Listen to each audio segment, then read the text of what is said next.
जय Hind everyone and आपका स्वागत है कंपटीशन पिंच के इस ऑनलाइन प्लेटफॉर्म पर जहां पर हम यूपी जीके का लेक्चर 2 करने वाले हैं और लेक्चर 1 मैंने ऑलरेडी अपलोड कर दिया है जिसमें मैंने आपको परिचय दिया है, सारे टॉपिक्स के बारे में एक ओवरव्यू दिया है उसमें। आज हम लोग क्या देखने वाले हैं? आज हम लोग हिस्ट्री देखने वाले हैं। किसकी? यूपी की। हम हिस्ट्री देखने वाले हैं, यूपी की हिस्ट्री। मतलब एक हिस्ट्री के बाद में आपका आएगा संस्कृति वाला चैप्टर, जिसमें आपका संस्कृति के बारे में, उत्तर प्रदेश की संस्कृति और यहाँ के कलाओं के बारे में आपको बताया जाएगा। और आपने सब्सक्राइब नहीं किया है तो आप सब्सक्राइब कर लो, क्योंकि ये चैनल एक कंटेंट बेस्ड चैनल है। यहाँ पर कंटेंट से कोई खिलवाड़ नहीं होगा। तो प्लीज़ आप थोड़ा सा सपोर्ट करिए, जिससे मेरा भी मोटिवेशन हो अगली नई वीडियोज़ को बनाने के लिए और रिकॉर्ड करने के लिए, है ना। तो चलिए शुरू करते हैं ना। टेक्निकल गुरुजी जानते ही होंगे इनको आप। देखो, सिंधु घाटी सभ्यता और उत्तर प्रदेश एक नज़र में देखेंगे हम लोग। क्या है? सिंधु घाटी सभ्यता का विस्तार मुख्य रूप से पाकिस्तान, पंजाब, गुजरात और हरियाणा में था, जो कि मैं आपको हिस्ट्री की क्लास में बता चुका हूँ। अगर आपने वो क्लास नहीं की है तो भाई कर लो, ठीक है। पाकिस्तान, पंजाब, गुजरात और हरियाणा में था, लेकिन इसका पूर्वी विस्तार पश्चिमी उत्तर प्रदेश तक फैला हुआ था। तो हम इसमें यही देखेंगे, जो आपका जो यूपी वाला एरिया इतना आता है, इधर मान लो यूपी वाला है और इधर आपका सप्त सैन्य प्रदेश था, जिसको हम कहते थे सिंधु घाटी वाला सभ्यता। इस सिंधु घाटी का आपका कुछ एरिया आपका यहाँ तक आता था, मान लो। तो ये जो एरिया है, आज हम इस एरिया को कवर करने वाले हैं। अच्छे से कवर करेंगे, कुछ भी नहीं छूटेगा। इसको करने के बाद में आपको कहीं भी जाने की जरूरत नहीं होगी, जस्ट इसी शीट को रिवाइज करना, बेड़ा पार हो जाएगा, ठीक है। पश्चिम तक फैला हुआ था। भौगोलिक स्थिति क्या है? क्षेत्र मुख्य रूप से पश्चिमी उत्तर प्रदेश यानी कि वेस्टर्न यूपी में जो आपका ये सिंधु घाटी वाला क्षेत्र था उसी में आया था, जो मैंने आपको बताया अभी। प्रमुख नदियां कौन सी हैं? यमुना और उसकी सहायक नदियां, जैसे विशेषकर हिंडन नदी और कृष्णा नदी। हिंडन इसमें ज़्यादा महत्व रखती है, क्योंकि हिंडन जो है आपकी नोएडा साइड में बहती है, और हिंडन के बगल में ही आपका एक एयरफोर्स का एयरपोर्ट है। एयरफोर्स का आपका एयर स्टेशन कह सकते हैं या फिर एयरपोर्ट कह सकते हैं, वो हम पढ़ेंगे बाद में। अब जब ये वाला टॉपिक आएगा तो। सबसे पूर्वी सीमा कौन सी इसकी? आलमगीरपुर है। और अब देखो, यहाँ से स्टार्ट करते हैं। उत्तर प्रदेश के प्रमुख हड़प्पा स्थल कौन कौन से हैं? ओके, अब यहाँ पे देखो, पहला आपका आता है आलमगीरपुर। देखो, इसमें टोटल 5 ऐसे स्थल हैं जो इंपॉर्टेंट है, इसमें से आपका एक ये भी है, ठीक है ना। लिखा है यहाँ पे, ये नाम बच्चों को रटा होना चाहिए, मतलब आपको चीजें रटी होनी चाहिए। जिला इसका मेरठ पड़ जाता है आपका। नदी है हिंडन। जो आलमगीरपुर है ये अब का मेरठ है। पहले पहले क्या है इसको, ये क्या क्या था? आलमगीरपुर था, बट ये अभी में क्या कहा जाता है? मेरठ कहा जाता है। मेरठ में आपका एक हिंडन नदी है, यमुना की सहायक नदी है, जो बाएं तट पर बहती है। जो हिंडन नदी है आपकी, याद रखेंगे, जो मेरठ में आपकी हिंडन नदी है, ये यमुना की सहायक नदी है और ये आपकी बाएं तट पर बहती है। और आलमगीरपुर की खोज या उत्खनन 1958 में यज्ञदत्त शर्मा, वाई डी शर्मा द्वारा की गई थी।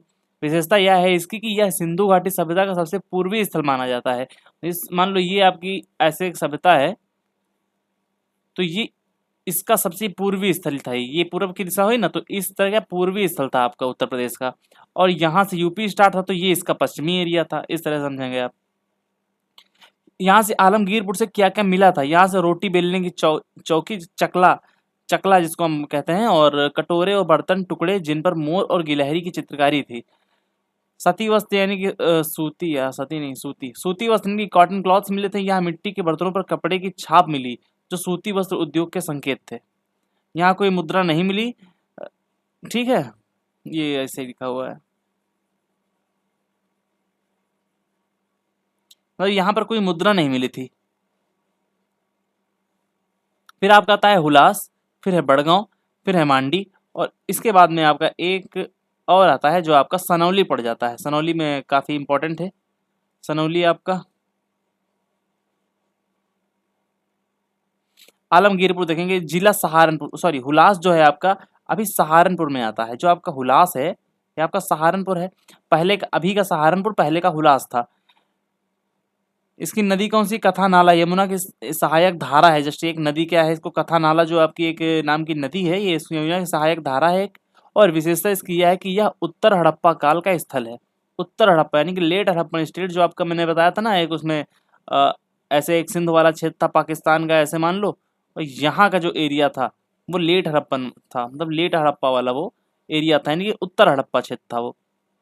यहाँ से क्या क्या मिला था आपका? हुलास से हाथ से बने हुए मिट्टी के बर्तन मिले थे, गेहूं और चावल की खेती के साक्ष्य मिले थे हुलास से, और कांचली मिट्टी के मनके या फिर बीट्स, जो आपके मोतियों में पिरोए जाते हैं आपके माला वाला बनाने के लिए, बीट्स जो होते हैं आपके, उनको कहते हैं। ठीक है। बड़गांव जिला सहारनपुर, मतलब ये आपके बड़गांव जो एरिया है ये भी सहारनपुर में है, विशेषतः यह भी हड़प्पा के पतन के दौर पर अवशेष मिले हैं। पतन के जो अवशेष मिले आपके बड़गांव से भी मिले हैं। मांडी या मुजफ्फरनगर, ध्यान दें हिमाचल प्रदेश वाला मंडी नहीं, मतलब मांडी, मांडी अलग है। एक यहाँ पर जो चीजें लिखी हुई हैं अच्छे से कि बच्चा कंफ्यूज ना हो, कंफ्यूज हो सकता है क्योंकि ऑप्शन में एग्जामिनर खेल सकता है आपके साथ, ऑप्शन में आपका एग्जामिनर खेल सकता है आपके साथ, तो आप ध्यान रखेंगे। चर्चा में क्यों? सन 2000 में यह एक खेत की जुताई के दौरान सोने का खजाना मिला था। यहाँ पर मांडी से क्या मिला था? सोने का खजाना मिला था सन 2000 में एक खेत की जुताई के समय। भारी मात्रा में सोने के छल्ले मिले, मनके, कीमती पत्थर। इसे हड़प्पा सभ्यता का टकसाल या फिर अमीर व्यापारियों का केंद्र कहा जाता है। टकसाल क्या होता है? जहाँ पर सिक्के वगैरह बनाए जाते हैं। सनौली क्या है? हालांकि इसे पूरी तरह हड़प्पा कहने पर विद्वानों को मतभेद है, लेकिन यह उसी कालखंड का है और यूपी के इतिहास के लिए सबसे जरूरी है। तो आप सनौली को एक कैसे करेंगे भाई? ऑप्शन करेंगे, जैसा उसमें ऑप्शन डिपेंड करेंगे आप उसको वैसा करेंगे। जिला बागपत आता है, बागपत सनौली दो तीन बार कहेंगे आपका याद हो जाएगा। हिंडन यमुना का दोआब, यानी कि ये यमुना बह रही है और ये आपकी हिंडन आके यहाँ पर बहेगी। जो ये एरिया आपका पड़ रहा है अंदर का, ये आपका सनौली एरिया है, बागपत, और ये बागपत एरिया में आता है। इसका उत्खनन 2005 से लेकर 18 में एएसआई के एस के मंजुल के नेतृत्व में किया गया था। एएसआई यानी कि आर्कियोलॉजिकल सर्वे ऑफ इंडिया। महत्व, इसने भारतीय इतिहास को बदल दिया। यह एक योद्धा वर्ग के प्रमाण मिले, यहाँ पर एक वॉरियर क्लास था, उसके प्रमाण आपके कहाँ से मिलते? याद रखेंगे, वॉरियर क्लास के आपके परिणाम कहाँ से मिले थे? प्रमाण कहाँ से मिले थे? वो आपके सनौली से मिले थे। यहाँ से शाही ताबूत तांबे की सजावट वाले मिले, युद्ध रथ मिला, तांबे की तलवारें, ढाल और हेलमेट मिले। यह दर्शाता है कि उस समय पश्चिम यूपी में एक बहुत ही विकसित और ताकतवर समाज रहता था, है ना। अभी आगे बढ़ेंगे।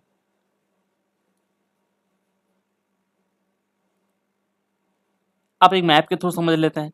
अब हम मैप के थ्रू समझ लेते हैं कि आपका जो हड़प्पा सभ्यता के जो प्रमुख स्थल हैं वो कहाँ है। हुलास आपका इधर एरिया में है, आलमगीरपुर मेरठ इस साइड में है, आप देख सकते हैं यहाँ पर गंगा और यमुना इधर आपका, और आपका जो सनौली है आपका, ये सनौली जो है आपका ये यहाँ पर है, और ये गंगा है इधर, गंगा ये यमुना फिर ये निकलते हुए आ रही है, यहाँ पर आपका मिल गई। और मांडी जो है आपका, ये आपका यमुना, सॉरी माफ करना, ये गंगा है, ये गंगा गंगा गंगा गंगा कुछ गलत बना हुआ है यहाँ पर, ये यमुना नहीं है, ठीक है, ये है यमुना आपकी, ये गलत बना हुआ है। तो ये गंगा और यमुना के दोआब पे है मंडी, और बड़गांव भी आपका आपका पूर्वोत्तर साइड यूपी के पड़ता है, जिसको आप अच्छे से देखेंगे और यहाँ से आपकी चीज़ें रिकॉल हो जाएंगी। अभी बढ़ते हैं आगे। आलमगीरपुर आपका मेरठ में है, हुलास आपका सहारनपुर, सनौली बागपत, मांडी मुजफ्फरनगर, और भटपुरा एक है आपका, ये आपका बुलंदशहर में पड़ता है। भटपुरा भी आप याद रखेंगे इसको। यहाँ पर आलमगीरपुर मेरठ में आपकी हिंडन नदी बहती है, हुलास में आपकी कथा नाला है एक, और यमुना बेसिन, बेसिन क्या होता है आपको जियोग्राफी में समझाऊंगा, खैर आपको जानकारी होगी कि बेसिन क्या होता है। जो नदियाँ बेसिन बनाती है ना, नदी बेसिन। सनौली बागपत यानी कि यमुना का बेसिन क्षेत्र में आपका सनौली पड़ता है, जो कि बागपत में है। सभ्यता की पूर्वी छोर है आपका आलमगीरपुर, कृषि साक्ष्य मिले थे आपके हुलास से। शाही ताबूत, रथ, तलवारें, योद्धा वर्ग आपका कहाँ से मिला था? सनौली से मिला था। सोने का खजाना आपका मांडी से मिला था, और ताम्र उपकरण और मिट्टी के बर्तन आपके भटपुरा से मिले थे, तो इसको याद रखेंगे। परीक्षा विशेष क्या है? सिंधु सभ्यता का विस्तार उत्तर प्रदेश के पश्चिमी भाग तक था। यूपी की ज्यादातर स्थल हड़प्पा कालीन है, यानी जब सभ्यता खत्म हो रही थी तो लोग गांवों में बस रहे थे।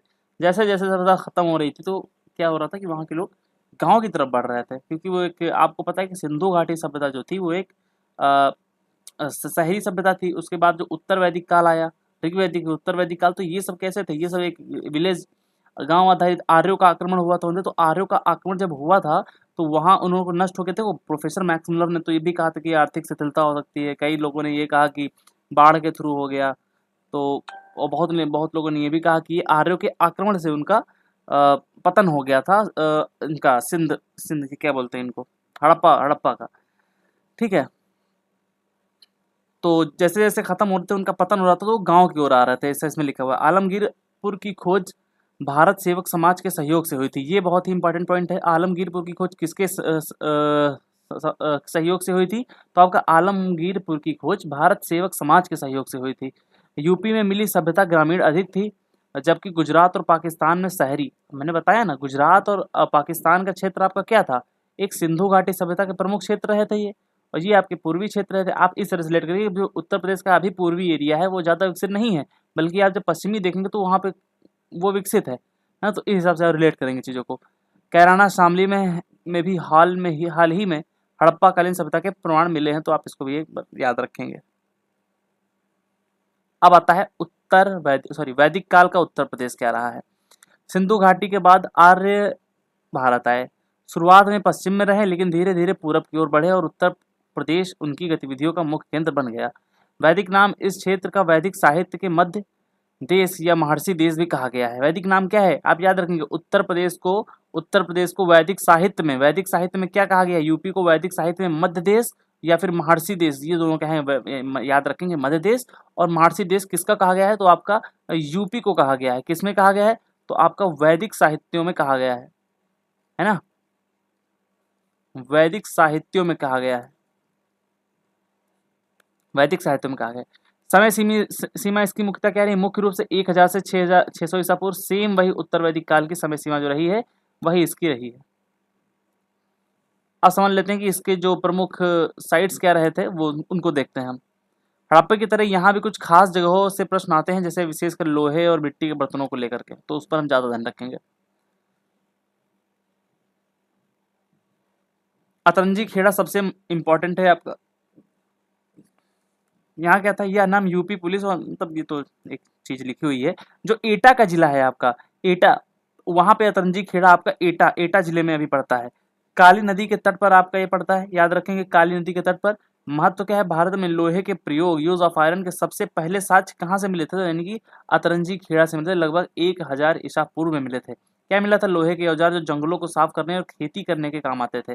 संस्कृति क्या है? यहाँ के चित्रित धूसर मृदभांड यानी कि पेंटेड ग्रेवेयर पीजीडब्ल्यू मिले हैं, जो वैदिक लोगों की पहचान थे, है ना। कल बताया था मैंने ये चीज आपको हिस्ट्री क्लास में। हस्तिनापुर जिला मेरठ, जो आपका हस्तिनापुर है वो आपका मेरठ जिला में है।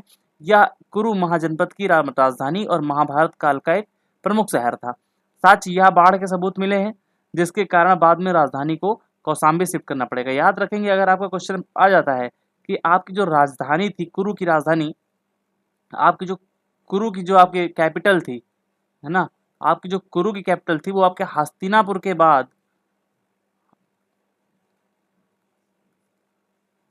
आपकी कहाँ उठ के गई थी? तो आपकी वो गई थी कौशाम्बी में। कहाँ गई थी भाई? वो गई थी आपकी कौशाम्बी में गई थी। तो ये आप ये फैक्ट याद रखेंगे, ठीक है। फिर कौशाम्बी आता है। जिला प्रयागराज। प्रयागराज अभी मतलब पुराना इलाहाबाद जो है ना, अभी देखो कौशाम्बी एक अभी अलग जिला है, लेकिन पहले प्रयागराज बड़ा हुआ करता था, तो उसका एक कौशाम्बी हिस्सा था।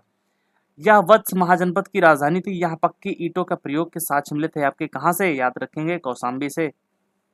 अब प्रमुख हम इसके वैदिक राज्य देख लेते हैं, है ना। यूपी के प्रमुख वैदिक राज्य कौन कौन से हैं? उत्तर वैदिक काल में कबीले बड़े होकर जनपद बनने लगे थे। जैसा मैंने ये हर चीजें आपको बता दी कि जन मिलकर के बनाए, कुरु मिलकर क्या बनाए, कल्प मिलकर क्या बनाए, हर चीज मैंने आपको बता दी है, ठीक है। उत्तर प्रदेश में 2 प्रमुख गुट थे। एक तो आपका कुरु हो गया, कुरु में आपका जैसे कुरुक्षेत्र यानी कि मेरठ, दिल्ली, थानेश्वर, राजधानी हस्तिनापुर, मेरठ, और बाद में इंद्रप्रस्थ हो गई थी इसकी।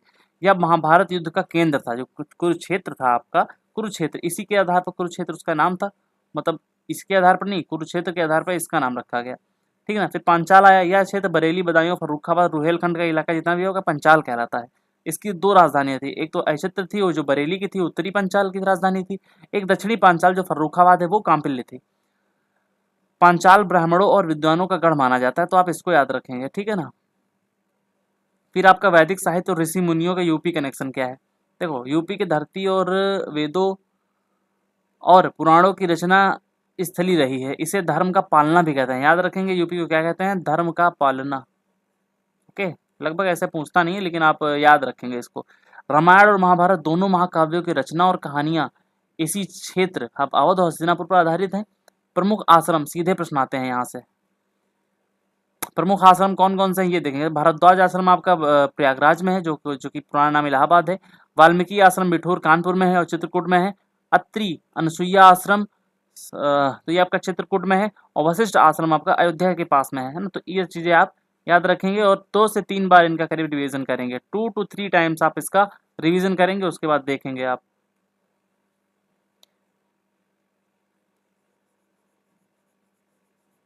ये कुछ फालतू के पॉइंट्स ऊपर लिखे हुए हैं, इनको मैं कोशिश करूंगा कि नेक्स्ट क्लास से ना लिखें, है ना।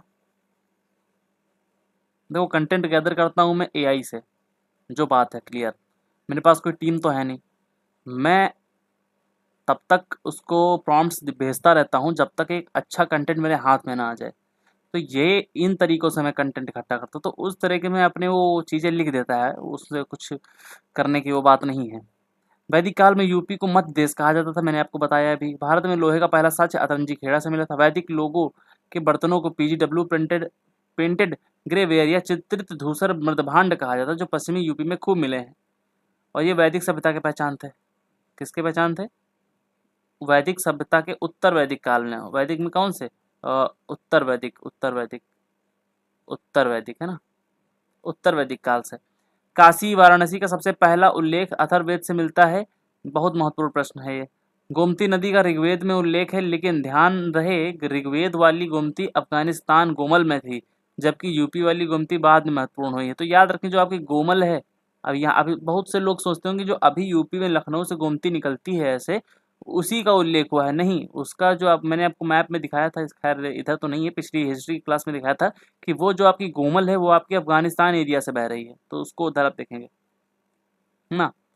कुछ क्षेत्र आपका दिल्ली मेरठ हरियाणा पंचाल है, बरेली बदायूं फर्रुखाबाद, और आपका सुरसेन है मथुरा ब्रजमंडल जितना है। वत्स आपका प्रयागराज कौशाम्बी है, और आपका ऐचित्र जितना है आपका वो है आपका रामनगर और बरेली वाला क्षेत्र।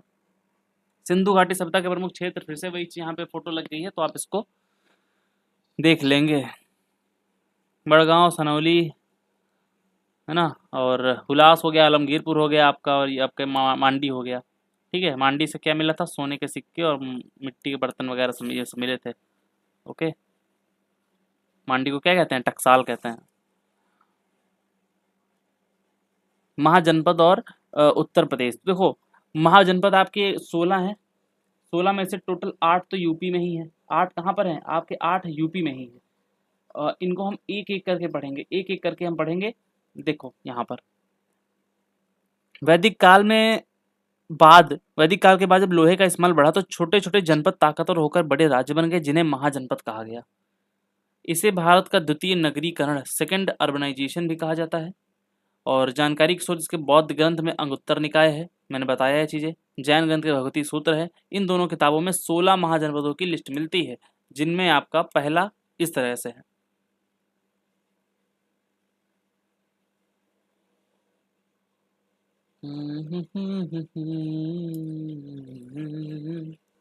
ठीक है, अभी देखेंगे काशी। जो आपका काशी था, ये आपका काशी, ये आपका अभी बनारस कहलाता है। इसकी राजधानी क्या थी? वाराणसी थी।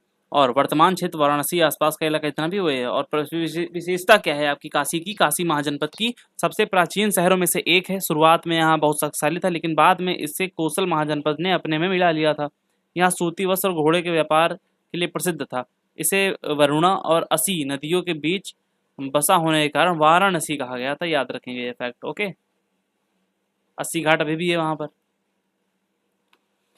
कोसल आपका राजधानी श्रावस्ती, साकेत, अयोध्या भी प्रमुख नगर थे। साकेत मतलब साकेत और अयोध्या जो आपके कोसल के प्रमुख नगर थे आपके इसमें। वर्तमान क्षेत्र इसमें अवध आता है, फैजाबाद, गोंडा, बहराइच, ये सब आपका कोसल में आता है। राजे इसके कौन थे? प्रसेनजित थे। ये भगवान बुद्ध के समकालीन थे। विशेषता क्या? रामायण की कथा इसी क्षेत्र से जुड़ी है। बुद्ध ने अपने सर्वाधिक उपदेश कोसल की राजधानी श्रावस्ती में ही दिए थे। याद रखेंगे इसको आप। राजधानी इसकी 2 राजधानियां थी, कुशीनगर जिसको कसिया कहते हैं, पावापुरी या फिर पडरौना कहते हैं। ठीक है, और जो मल्ल था आपका, ये गणतंत्र था, मैंने आपको हिस्ट्री क्लास में बताया है। वर्तमान क्षेत्र क्या है इसका? देवरिया, कुशीनगर, गोरखपुर। और विशेषता इसका क्या रही है? यहाँ राजा का बेटा राजा नहीं बनता था, एक गणतंत्र था। भगवान बुद्ध का महापरिनिर्वाण कुशीनगर में हुआ था, मृत्यु कुशीनगर में हुई थी। महावीर स्वामी का निर्माण जो हुआ था पावा में हुआ था। ओके, जल्दी जल्दी पढ़ेंगे इनको। वत्स की राजधानी कौशाम्बी है। वर्तमान क्षेत्र आप समझ चुके हैं, प्रयागराज और कौशाम्बी जिला है। राजा उदयन है थे यहाँ के। और विशेषता है कि यह यमुना नदी के किनारे स्थित है। जो वत्स है आपका, ये यमुना नदी के किनारे आपका वर्ण मतलब बसा हुआ था। राजा उदयन और अवंती की राजकुमारी वासवदत्ता की प्रेम कहानी संस्कृत साहित्य में बहुत प्रसिद्ध है। ठीक है, इसके बाद आपका आता है चेदी। राजधानी क्या सुक्तिमती है, स्वेतिवती है। फिर वर्तमान क्षेत्र में बुंदेलखंड, बांदा हमीरपुर आपका चेदी में आता है। और इसकी विशेषता क्या रही है, महाभारत काल का राजा शिशुपाल यहीं का था, जिसका वध भगवान श्री कृष्ण ने किया था। तो शिशुपाल कहाँ का था, तो चेदी का था। यह केन नदी के आसपास के क्षेत्र का है।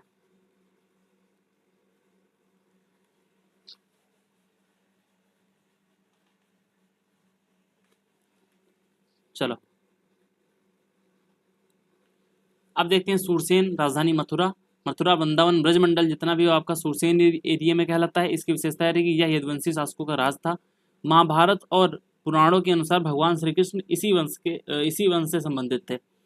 बुद्ध के समय यहाँ के राजा अवंती पुत्र थे, याद रखेंगे इसको। कुरु क्या है, राजधानी इंद्रप्रस्थ, हस्तिनापुर, वर्तमान क्षेत्र मेरठ, दिल्ली और थानेश्वर। विशेषता इसकी क्या रही है, महाभारत का युद्ध इसी जनपद के सत्ता के लिए हुआ था। तो कुरु जो है आपके इस महाभारत का युद्ध किस लिए हुआ था, याद रखेंगे, कुरु की सत्ता पाने के लिए, इंद्रप्रस्थ हस्तिनापुर की सत्ता पाने के लिए आपका हुआ था। बाद में यह क्षेत्र कमजोर पड़ गया और लोग कौशाम्बी की तरफ शिफ्ट हो गए। फिर आपका आता है पांचाल। राजधानी इसकी दो राजधानियां थी। उत्तरी पांचाल की चित्र थी जो रामनगर बरेली में है, और दक्षिणी पांचाल की कांपिल्य थी जो कि फर्रुखाबाद में है। वर्तमान क्षेत्र बरेली, बदायूं, फर्रुखाबाद, रोहिलखंड का है। इसकी विशेषता क्या रही है, महाभारत की द्रौपदी यहीं की राजकुमारी थी। कहाँ की, पांचाल की थी, और इसलिए उन्हें पांचाली कहा गया था। कानिकुब्ज कन्नौज का प्रसिद्ध नगर इसी क्षेत्र में था। तो जो आपका कन्नौज है ये आपका कानिकुब्ज एरिया का है ना, याद रखेंगे इसको। काशी, वाराणसी, कौशल, श्रावस्ती, मल्ल, कुशीनगर, पावा, वत्स, कौशाम्बी, चेदी, सुक्तिमती। वर्तमान जिला देखें तो वाराणसी है। श्रावस्ती आपका अयोध्या गोंडा हो गया। श्रावस्ती भी एक नया जिला, एक जिला है मतलब। कुशीनगर, पावा, देवरिया, कुशीनगर है अभी आपका। कौशाम्बी जो है आपका, कौशाम्बी भी है और प्रयागराज भी है। मतलब इस कुछ एरिया उसके डिवाइड हो गए हैं, वहां पर चले गए। सुक्तिमती, बांदा, बुंदेलखंड, है ना। सूरसेन मथुरा, मथुरा ही है। इंद्रप्रस्थ मेरठ हो गया है। कुरु को इंद्रप्रस्थ कहते थे। पंचाल क्षेत्र कांपिल्य है, और कांपिल्य को अभी हम बरेली और फर्रुखाबाद के नाम से जानते हैं। ठीक है, ये फैक्ट्स लिखे हुए हैं, आप इनको अच्छे से पढ़ेंगे, वही सब चीजें हैं।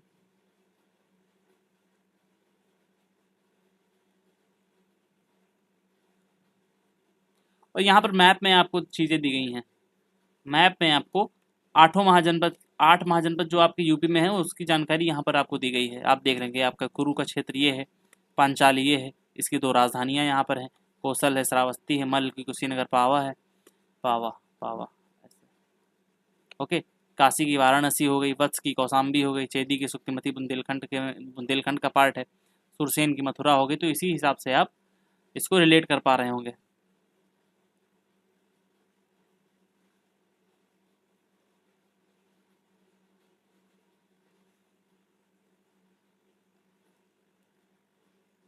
अब देखते हैं बौद्ध धर्म। उत्तर प्रदेश में, यूपी में बौद्ध धर्म और प्रमुख अन्य धर्म।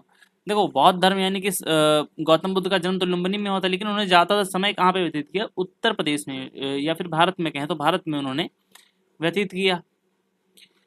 सारनाथ भी वाराणसी में घटना। यह बुद्ध ने अपना पहला उद्देश्य कहाँ पे दिया था, सारनाथ में दिया था। तकनीकी शब्द इस घटना को यानी कि जो पहला उपदेश दिया था उसको कहते हैं धर्म चक्र प्रवर्तन कहते हैं। यह अशोक का सिंह स्तंभ है जिसे हमने अपना राष्ट्रीय चिन्ह बनाया है। यह धमेक स्तूप भी है। धमेक स्तूप कहाँ पर है आपका, वाराणसी में है, याद रखेंगे। धमेक स्तूप कहाँ पर है आपका, तो ये आपका वाराणसी में है, वाराणसी में है। कुशीनगर, देवरिया कुशीनगर घटना 483 ईसा पूर्व बुद्ध जी की मृत्यु जो हुई थी वो यहीं पर हुई थी। बुद्ध जी की जो मृत्यु हुई थी वो आपकी कुशीनगर में हुई थी। तकनीकी शब्द है, इसे महापरिनिर्वाण कहा जाता है। यहाँ बुद्ध की लेटी हुई विशाल प्रतिमा है, कहाँ पे, कुशीनगर में, याद रखेंगे। कुशीनगर में क्या है, बुद्ध जी की लेटी हुई विशाल प्रतिमा है। श्रावस्ती है, कौशाम्बी है, संकिसा है। तो ये बुद्ध जी ने अपने जीवन के सर्वाधिक उपदेश यही दिए। सबसे ज्यादा वर्षा काल यही रहा, यही बताया, मतलब है ना। वर्षा काल मतलब सबसे ज्यादा वर्षा काल, रेनी सीजन यहीं पे बताया था। ठीक है। और कौशाम्बी यानी कि प्रयागराज, यह बौद्ध और जैन दोनों के लिए प्रसिद्ध। बुद्ध यहाँ कई बार आए थे। यह प्रसिद्ध घोषिताराम विहार था। यहाँ पर क्या था, घोषिताराम विहार आपका कहाँ पर था, कौशाम्बी में था। याद रखेंगे घोषिताराम विहार कहाँ है, कौशाम्बी। इस तरह के पॉइंट्स ही आप पकड़े, देखो, है ना। संकिसा आपका फर्रुखाबाद में है। मान्यता है कि बुद्ध यहाँ स्वर्ग से अपनी माँ को उपदेश देकर वापस धरती पर उतरे थे। यह अशोक का हाथी वाला स्तंभ आपका, एलिफेंट जो आपका कैपिटल था वो आपका संकिसा फर्रुखाबाद से ही मिला था। अब समझते हैं जैन धर्म। जैन धर्म के प्रमुख तथ्य आपको, जो 24 तीर्थंकर में से कई का जन्म यूपी में ही हुआ था। आपका इसके प्रमुख तथ्य देखते हैं तो अयोध्या आपका इसका एक केंद्र रहा है, वाराणसी रहा है, श्रावस्ती रहा है, मथुरा रहा है, कौशाम्बी रहा है। इसी हिसाब से आपका ये तो हिंदू धर्म का हो गया, ठीक है। तो कौशाम्बी 5 प्रमुख केंद्र हैं। जैन धर्म के 5 तीर्थंकरों का जन्म आपका अयोध्या में हुआ, जिनमें से पहले तीर्थंकर ऋषभ देव आदिनाथ थे। तो याद रखेंगे, अगर आपको क्वेश्चन आ जाता है कि उत्तर प्रदेश में इनमें से कौन से तीर्थंकर थे जैन धर्म के जिनका जन्म उत्तर प्रदेश में हुआ था और कहाँ पे हुआ था, अयोध्या में, तो ऋषभ देव का यूपी में हुआ था। और यूपी में कहाँ में हुआ था, अयोध्या में हुआ था। कहाँ पे हुआ था, अयोध्या में हुआ था। याद रखेंगे इसको। वाराणसी, यहाँ पे 23वें तीर्थंकर पार्श्वनाथ का जन्म हुआ था। इनका चिन्ह सर्प और सांप है। तीसरे तीर्थंकर संभवनाथ और विमलनाथ का जन्म स्थान आपका श्रावस्ती है। यह जैन धर्म का बड़ा केंद्र है। मथुरा, यहाँ कंकाली टीला से जैन स्तूप और मूर्तियों से भारी खजाने मिले हैं। मथुरा से कंकाली टीला, मथुरा, कंकाली टीला, मथुरा, इस तरह के चीजों को आप पकड़ेंगे क्योंकि क्वेश्चंस में यही पूछा जाता है ना। ये पकड़ेंगे, ये पेपर में आपको यही पूछा जाएगा। कौशाम्बी, छठे तीर्थंकर पद्म प्रभु का जन्म स्थल जो है आपका वो प्रभासगिरी पर्वत है, जो कि आपका प्रभासगिरी पर्वत आपका कहाँ पर है, कौशाम्बी में है। अभी देखते हैं हिंदू धर्म का पुनर्जागरण और गुप्त काल और हर्षकाल। शुंग और कुषाण वंश, मथुरा कला शैली जो रही है इनसे शुंग और कुषाण वंश से संबंधित रही है। मथुरा कला विद्यालय कुषाण राजा कनिष्क के समय मथुरा मूर्तिकला का केंद्र बना था, बड़ा केंद्र बना। खास बात यह लाल बलुआ पत्थर का प्रयोग था। जो आपका ये जो मथुरा कला विद्यालय था कुषाण राजा के, मतलब इनके काल में, कुषाण राजा के काल में जो मथुरा में मूर्तिकला का मूर्तियां बनी थी तो किसकी थी, तो लाल बलुआ पत्थर का प्रयोग हुआ था उनमें। पहली मूर्ति भगवान बुद्ध की, पहली मानव रूपी मूर्ति और हिंदू देवताओं शिव, विष्णु, दुर्गा माता इत्यादि की शुरुआती मूर्तियां यहीं से बनी मिली थी। कहाँ से मिली थी, तो आप याद रखेंगे मथुरा कला शैली से, आपका शुंग और कुषाण काल से। फिर गुप्त काल आया, मंदिर निर्माण यहाँ से शुरू हो गए। ये भगवान, वाह रे एआई, फालतू की चीजें लिखी हुई हैं। ये अच्छी चीज लिखी है। यहाँ पर क्या सिर्फ खुले में पूजा होती थी और आपका मंदिर बनने की कला यूपी से ही निखरी थी, ठीक है ना। प्रमुख मंदिर आपका दशावतार मंदिर हो गया, देवगढ़ ललितपुर में है ये। यह गुप्त काल का सबसे सुंदर मंदिर है। यह भगवान विष्णु को समर्पित है। यह भारत का सबसे पुराना पत्थर के मंदिरों में से एक है जिसमें शिखर बना है। तो सबसे पुराना ऐसा मंदिर जो पत्थरों से बना है उसका शिखर बना, तो आपका दशावतार मंदिर इसका सही होगा। भीतर गांव मंदिर जो है पूरी तरह ईंटों से बना हुआ मंदिर है। सबसे भारत का सबसे पुराना मंदिर बना है जो आपका ईंटों से बना हुआ है, ये आपका भीतर गांव में है। प्रमुख अभिलेख क्या है इसके, प्रयाग प्रशस्ति, भीतरी स्तंभ लेख, समुद्रगुप्त का अभिलेख जिसे उसके दरबारी कवि हरिसेन ने लिखा था। यह अशोक के स्तंभ पर ही खुदा है। यह स्कंदगुप्त का है जिसने हूणों के आक्रमण का जिक्र है। हूणों का आक्रमण किस पे है, तो आप याद रखेंगे स्कंदगुप्त के भीतरी गांव। तो भीतर, मैंने एक ट्रिक बताई थी आपको कि हूणों ने भीतर में आक्रमण कर दिया, तो भीतरी स्तंभ लेख में आपका हूणों का आक्रमण का उल्लेख है। हर्षवर्धन और कन्नौज,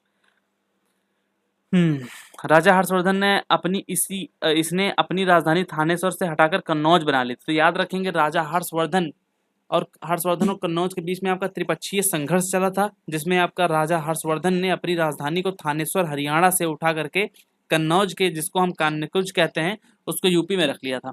कुंभ मेला हेनसांग, चीनी यात्री ने लिखा कि हर्षवर्धन ने 5 साल पर प्रयाग में महामोच परिषद धार्मिक सभा करता था। यहीं से कुंभ मेले की शुरुआत हो गई, है ना। तो अगर देखा जाए तो कुंभ मेले का जिक्र किस चीनी यात्री ने किया, तो आप याद रखेंगे हेनसांग।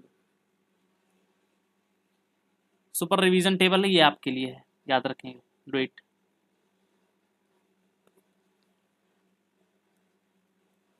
और ये आपका दिया है मतलब उत्तर प्रदेश के बौद्ध धर्म के जो प्रमुख स्थल हैं वो आपको यहाँ पर दिया गया है। सारनाथ आपका वाराणसी में है। श्रावस्ती का बुद्ध का सर्वाधिक वर्षवास यहीं पर हुआ, सबसे ज़्यादा यहीं पर रहे थे। संकिसा आपका यहाँ पर है। कौशाम्बी आपका यहाँ पर है। और आपका कुशीनगर वहाँ पर ना, यहाँ पे कपिल वस्तु आपका यहाँ पर है, तो आप इसको याद रखेंगे, सिद्धार्थनगर में। थोड़ा सा शिफ्ट हो गया, ये अंदर ही था, ये कुछ गलत बना हुआ है ये।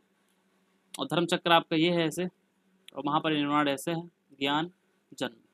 ये ऐतिहासिक झलक है पूरी एक, आप इसको याद रखेंगे। और ये जैन धर्म का है, सेम देखा जाए तो ज़्यादा चेंज नहीं है, बस थोड़ा बहुत है, आप इसको देख लेंगे अपने हिसाब से। और ये आपका मथुरा, वृंदावन, प्रयाग हो गया, चित्रकूट हो गया, वाराणसी हो गया, नैमिषारण्य हो गया। नैमिषारण्य आपका यहाँ पर नहीं है, आपका नैमिष यहाँ पर है, कुछ गलत बनाया है इसने। और विंध्याचल शक्तिपीठ आपका यहाँ पर। अब देखो मध्यकालीन में उत्तर प्रदेश का क्या सीन था, और मध्यकालीन में भी यहाँ से क्वेश्चन बहुत बनाता है। इस काल में यूपी में दो बड़े शक्ति केंद्र उभरे, जौनपुर और आगरा। जौनपुर पूर्व का सिराज कहा जाता है। यह सवाल यूपी के हर दूसरे एग्जाम में आता है। ऐसा तो नहीं है, बट हाँ, जो उसको लगा उसने सही लिख दिया है। फिरोज शाह तुगलक ने अपने भाई जौना खां मोहम्मद बिन तुगलक की याद में बसाया था। याद रखेंगे, जो फिरोज शाह तुगलक ने अपने भाई जौना खां मोहम्मद बिन तुगलक की याद में बसाया था, वो कौन सा आपका था, तो आपका पूर्व जौनपुर था। ठीक है ना। सरकी साम्राज्य यानी कि इस मलिक सरवर ने स्वतंत्र राज्य स्थापना। एक था सरकी, मलिक सरवर, जिसको हम सरकी के नाम से जानते हैं, वहां से सरकी साम्राज्य की स्थापना हो गई थी, और इसने स्वतंत्रता की स्थापना आपका जौनपुर से ही की थी। अटाला मस्जिद आपकी इब्राहिम शाह सरकी जो था उसने ही बनवाया था इसको, अटाला मस्जिद को। और लाल दरवाजा मस्जिद आपके दोनों जौनपुर में है। आगरा की स्थापना 1504 में लोधी वंश के सुल्तान सिकंदर लोधी ने आगरा शहर बसाया। 1506 में उसने अपनी राजधानी बनाया। बाद में मुगलों ने भी इसे अपनी राजधानी बनाए रखा। मुगल काल और यूपी देखेंगे, यूपी मुगलों का होम ग्राउंड था, इस तरह समझें। बाबर इसने यूपी में दो बड़े युद्ध लड़े, खानवा का युद्ध और घाघरा का युद्ध। खानवा का युद्ध हुआ था आपका 1527 में, और घाघरा का युद्ध हुआ था 1529 में। आगरा के पास राणा सांगा को हराया था, गोरखपुर के पास अफगानों को हराया था। अकबर फतेहपुर सीकरी आगरा के पास नया शहर बसाया, जहां बुलंद दरवाजा गुजरात की जीत के याद में बनवाया था। याद रखेंगे, गुजरात की जब बुलंद दरवाजा आपका तो किसकी याद में बनवाया था, तो आपका गुजरात की जीत में बनवाया था। प्रयागराज है इलाहाबाद का किला बनवाया, और प्रयाग का नाम इलाहाबाद अल्लाह का शहर, यानी कि उसने एक धर्म शुरू किया था, दीन अलाही, तो उसी के हिसाब से इन्होंने इसने एक वो रख दिया था, इसका नाम रख दिया था इलाहाबाद, अल्लाहाबाद, ऐसा करके। शाहजहां, वास्तुकला का स्वर्णकाल शाहजहां क्यों कहा जाता है? आगरा में ताजमहल और मोती मस्जिद का निर्माण आपका शाहजहां ने करवाई थी, और बाद में राजधानी आगरा से दिल्ली ले गया था, ले जाने वाला जो सुल्तान था वो आपका शाहजहां था। भक्ति आंदोलन शुरू हुआ। फिर मध्यकाल में यूपी संतों की भूमि था। कबीरदास, तुलसीदास, सूरदास जन्म वाराणसी, मृत्यु मगहर में।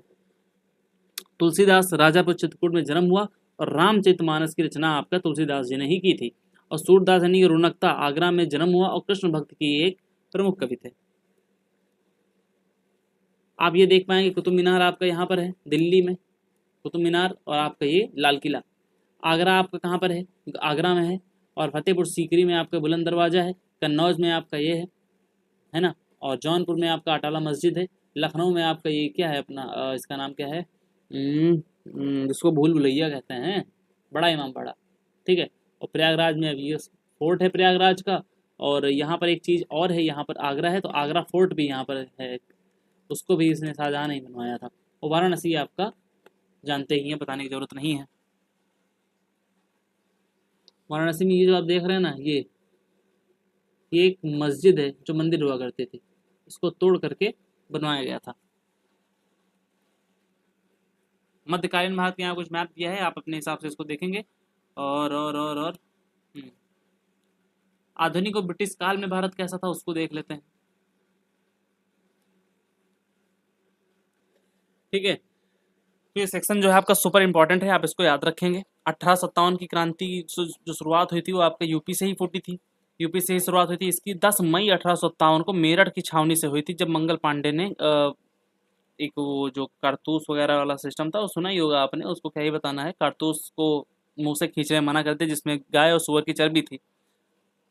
वहाँ पे इन्होंने वहाँ के एक कमांडर या मेजर की हत्या कर दी थी गोली से, उसी से। लखनऊ से बेगम हजरत महल ने इसका नेतृत्व किया, और कैंपबेल ने इसका दमन किया। कानपुर से नाना साहब तात्या टोपे ने किया, और कैंपबेल ने ही इसका दमन किया। झांसी से रानी लक्ष्मीबाई ने नेतृत्व किया और हिरोज ने इसका दमन कर दिया। प्रयागराज से लियाकत अली, फैजाबाद से मौलवी अहमदुल्ला और बरेली से खान बहादुर खान। तो खान बहादुर खान को विसेंट आयर ने और मौलवी अहमदुल्ला को जनरल रेनॉल्ड ने और लियाकत अली को कर्नल नील ने। ये फैक्ट आप याद रखेंगे। जो आपका हिरोज था, आपको रानी लक्ष्मीबाई को क्या कहा था, यह सोई हुई या महिला विद्रोहियों में एकमात्र मर्द थी। मतलब इनको भी पता था कि हाँ ये कोई है यहाँ पर।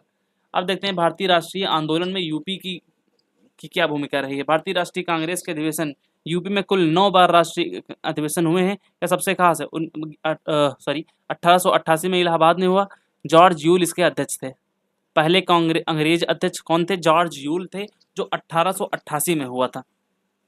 फिर आपका 1916 में हुआ लखनऊ में। अंबिका चरण मजूमदार इसकी अध्यक्षता कर रहे थे। इसे लखनऊ पैक्ट कहते हैं। कांग्रेस और मुस्लिम लीग एक साथ आ गए थे आपके कहाँ पर, लखनऊ में। नरम दल और गरम दल भी मिल गए थे इसमें, याद रखेंगे इसको। और 1925 में आपका सरोजिनी नायडू ने अध्यक्षता की थी और आपका कानपुर में आपका अधिवेशन हुआ था। प्रथम भारतीय महिला जी थी जिन्होंने इसकी अध्यक्षता की थी। क्रांतिकारी कनेक्शन क्या रहा है, काकोरी ट्रेन एक्शन 9 अगस्त 1925 को लखनऊ के पास। नायक इसके कौन थे, मतलब इसके जो प्रमुख हीरो थे आपके वो कौन थे, राम प्रसाद बिस्मिल, अशफाक उल्ला खां, राजेंद्र रोशन सिंह और राजेंद्र लाहिड़ी जी ने इस एक्शन को अंजाम दिया था। चंद्रशेखर आजाद 27 फरवरी 1931 को प्रयागराज के अल्फ्रेड पार्क में खुद को गोली मारकर शहीद हो गए थे और कहा था आजाद हैं आजाद रहेंगे। चौरी चौरा कांड देखते हैं। तारीख 4 फरवरी 1922 गोरखपुर, भीड़ ने पुलिस थाने में आग लगा दी थी। गांधी जी ने असहयोग आंदोलन इसी से वापस ले लिया था, इसी से आहत होकर। भारत छोड़ो आंदोलन क्या, यूपी के बलिया में चित्तू पांडे के नेतृत्व में समानांतर सरकार बनी। बलिया सबसे पहले आजाद हुआ था, मतलब आजादी की घोषणा चित्तू पांडे ने कर दी थी कि कहा था कि हमारा ब्रिटिश साम्राज्य से कोई लेना देना नहीं है, और वहां पर उन्होंने अपनी सरकार का गठन कर लिया था। अब भारतीय राष्ट्रीय कांग्रेस की उत्तर प्रदेश की भूमिका देखेंगे। 1857 की क्रांति, मेरठ की क्रांति का आगाज अवध और कानपुर का प्रमुख केंद्र था। नाना साहेब रानी लक्ष्मीबाई के नेतृत्व में अंजाम हुआ था। कांग्रेस के उदय और अधिवेशन इलाहाबाद, लखनऊ, कानपुर के महत्वपूर्ण अधिवेशन हुए। यहाँ पर नरम दल गरम दल का केंद्र बन गया आपका। असहयोग और खिलाफत आंदोलन, चौरी चौरा कांड आपका 1922 में हुआ था। खिलाफत आंदोलन मुस्लिमों की सक्रिय भागीदारी का आपको देखने को यहाँ से मिली थी। सविनय अवज्ञा आंदोलन और भारत छोड़ो आंदोलन में भी आपका नमक सत्याग्रह, करो या मरो का नारा आपका, और बलिया में समांतर सरकार का गठन, सब ये सब यूपी के ही देखने से आपको, यूपी के ही मतलब क्या बोलते हैं योगदान से आपको देखने को मिली थी। उत्तर प्रदेश ने नेतृत्व, जन भागीदारी और बलिदान में स्वतंत्रता संग्राम की निर्णायक गति दी। यूपी का राजधानी परिवर्तन कैसे कैसे हुआ। 1836 से आगरा 1836 से आगरा राजधानी बनी। 58 से प्रयागराज राजधानी बनी, है ना। 1857 क्रांति के तुरंत बाद 1921 से लखनऊ आंशिक रूप से बन गई। फिर 1935 में लखनऊ पूर्ण रूप से बन गई, जो आपका 2025 में 26 में आप इसको देख पा रहे हैं। ठीक है, अब विधानमंडल वगैरह को देख लेते हैं।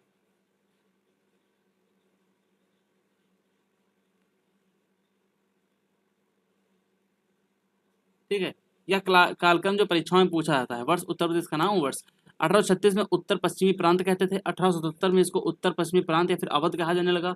1902 में आगरा एवं अवध का संयुक्त प्रांत कहते थे। 1937 से इसको संयुक्त प्रांत कहा जाने लगा। यूनाइटेड प्रोविंस यूपी कहा जाता था। और उसके बाद 24 जनवरी 1950 को जिस दिन स्थापना दिवस के नाम से भी जानते हैं, उसको हम उत्तर प्रदेश के नाम से जानने लगे थे, है ना। ये चीजें बता ही चुका हूं मैं, इसको रिपीट करेंगे आप। उत्तर प्रदेश करीब 135 साल पुरानी है उत्तर प्रदेश की विधानमंडल है। 135 या 136 जैसा भी है। और उत्तर प्रदेश में विधान परिषद का गठन पहली बार 5 जनवरी 1887 को हुआ था। कब हुआ था, 1887 को हुआ था। तब इसमें केवल 9 सदस्य होते थे और उन्हें कानून बनाने का अधिकार नहीं था, सिर्फ सलाह देते थे। द्विसदनात्मक व्यवस्था, बाइकैमरल सिस्टम आपका कब शुरू हुआ, तो 1935 में भारत सरकार अधिनियम के तहत 1937 में यूपी के में दोनों सदनों वाली व्यवस्था लागू हो गई। विधानसभा जनता द्वारा चुने हुए और विधान परिषद में अप्रत्यक्ष चुनाव होते थे।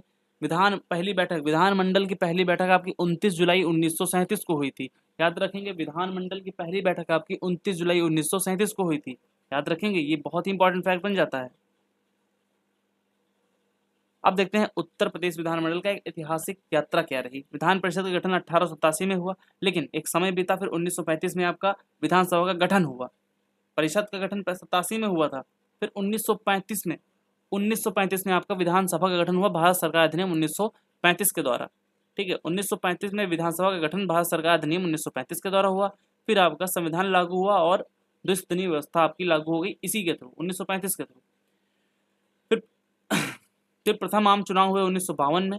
फिर आपका उत्तराखंड का गठन हो गया सन 2000 में। ठीक है, विधानसभा में आपकी 403 सीटें हैं, विधान परिषद में आपकी 100 सीटें हैं, याद रखेंगे।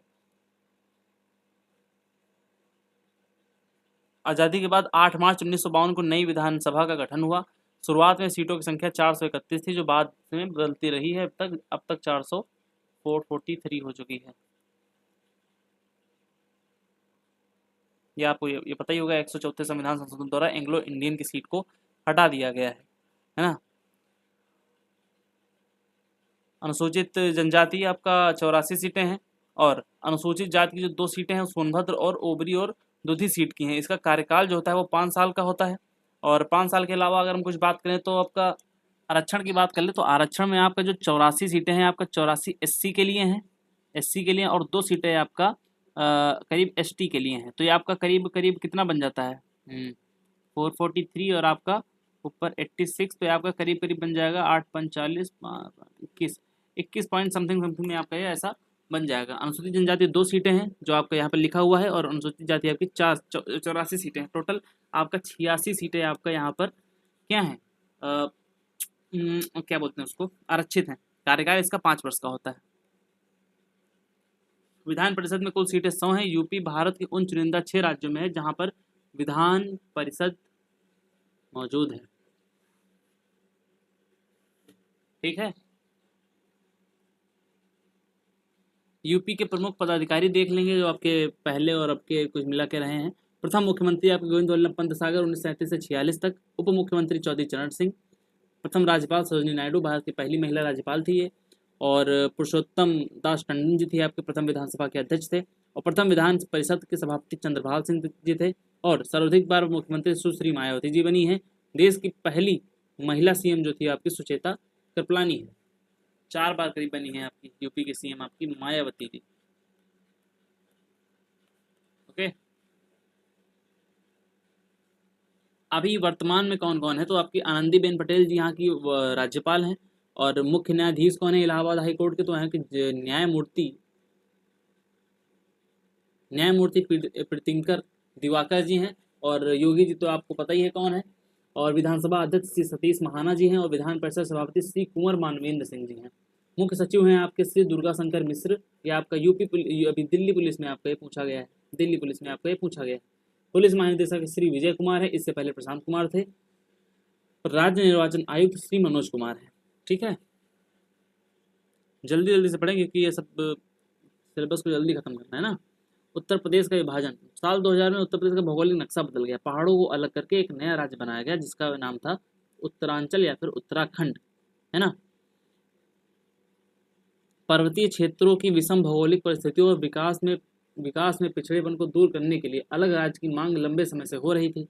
इसीलिए आपका इसका गठन 9 नवंबर सन 2000 को कर दिया गया। इसके उत्तरांचल भारतीय गणतंत्र का 27वां राज्य बना था। याद रखेंगे कि उत्तरांचल जो था आपका जो भारतीय गणराज्य का कौन सा राज्य था, तो आप वो 27वां बताएंगे उसको। किससे अलग हुआ था, उत्तर प्रदेश के 13 पर्वतीय जिलों को काट करके बनाया गया था। उत्तर प्रदेश का ऐतिहासिक मांग के आधार पर उसको बांट दिया गया था 9 नवंबर सन 2000 को। भारत के 27वें रूप में उत्तरांचल बना था, जो कि अब उत्तराखंड कहा जाता है। संसद द्वारा उत्तर प्रदेश पुनर्गठन अधिनियम 2000 पारित हुआ, राष्ट्रपति की मंजूरी मिल गई इसको। उत्तर प्रदेश का भौगोलिक स्वरूप बदल गया और एक नए राज्य का जन्म हुआ।